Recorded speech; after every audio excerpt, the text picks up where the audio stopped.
இதுக்கு எல்லாத்தையும் காரணம் எங்கள் அண்ணன். அவர் கூப்பிட்றேன் எங்கள் அண்ணன். வாங்க.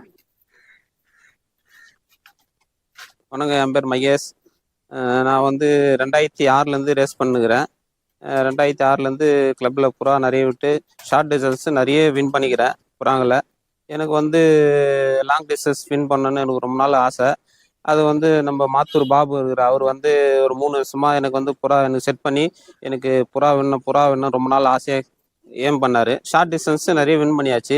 எனக்கு லாங் விடணும்னா புறாவே அது வந்து நீ லாங் விடணும் புறா வந்து நல்ல புறா லாங் டிஸ்டன்ஸ் புறா செட் பண்ணி அதுக்கப்புறம் கொஞ்சம் 3 வருஷம் வெயிட் பண்ணதுனால இந்த வருஷம் இந்த அச்சீவ்மெண்ட் கிடச்சிது. இந்த 3 வருஷத்தில் வந்து ஒரு பெரிய ஒரு வெற்றி. இவரு 3 வருஷமா தொடர்ந்து நிறைய வின் பண்ணிக்கிறாரு. அதே மாதிரி 3 வருஷத்துல போபால் வரையும் புறா ரிட்டர்ன் வந்துக்குது. இது 3வது வருஷம் போபால் போட்டு 2 புறா வந்துச்சு. இது வந்து கோலியர் போட்டு இந்த புறா வந்து ஃபர்ஸ்ட் வின் பண்ணிக்குது.